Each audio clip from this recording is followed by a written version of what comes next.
This is your host, Ferrante Frazier. This is another episode of Natural is Elf. We have a great show prepared for you on helping you understand how to get rid of the health issues that you're suffering from. Hold on. Say that I'm muted.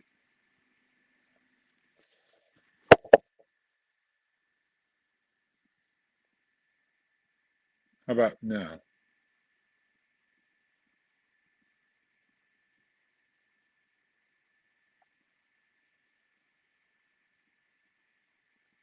How about now?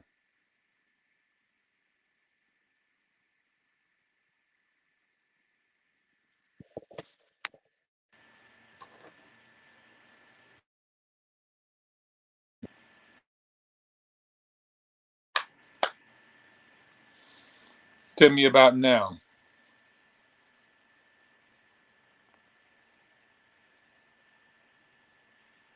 All right. I'm going out and coming back in.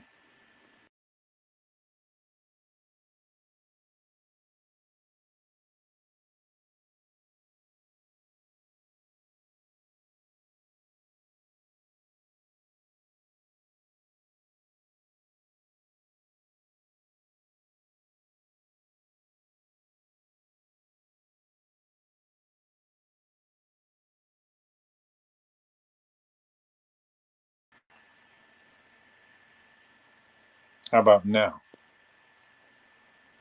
A little difficulty there. There we go. Good. All right. This is another episode. That's a little technical difficulty we had just then, but nonetheless, we're still going to get out this good information that we have. I'm your host, Ferrante Frazier. I'm a holistic doctor, and I teach natural health called natural hygiene.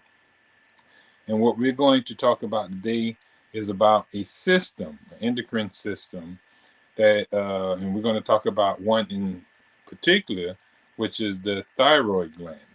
And a lot of us are suffering with issues of the endocrine system, and these things are being controlled with treatment, such as hormone therapies and stuff like that. And we notice that we're not getting any better, even though we're using all these different treatments. We go and get all these specialized tests from the endocrinologist, and we're not getting any better. So what we did was put a show together to give you a better understanding of what the endocrine system is, the thyroid gland is, what produces the diseases that affect the thyroid gland, and what you need to do to correct it.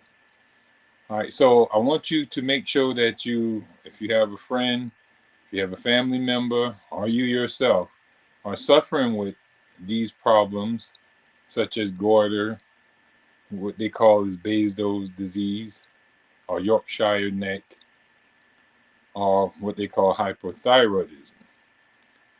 If you're suffering with any of those, which is the same thing, just different name, make sure that you stay tuned with us the entire show and have your paper and pen. If it's a friend or family, you need to share with them this information. I want to thank all our listeners that come every week and follow this show. Because we try to bring valuable information on how to correct your health issues without the use of the medicine man. Notice the name of the show is Natural is F. All right. So we're going to show you ways and means on how to correct any health issue that mankind is suffering from without medicine, without herbs, without remedies, without treatments, without anything. That's why it's called Natural as F. So we're going to show you the most naturalist way to regain health back to your body, or to recover, or to regenerate your body back to health. All right. So I want to thank the All Black Media for bringing this information to the community at large, the world at large.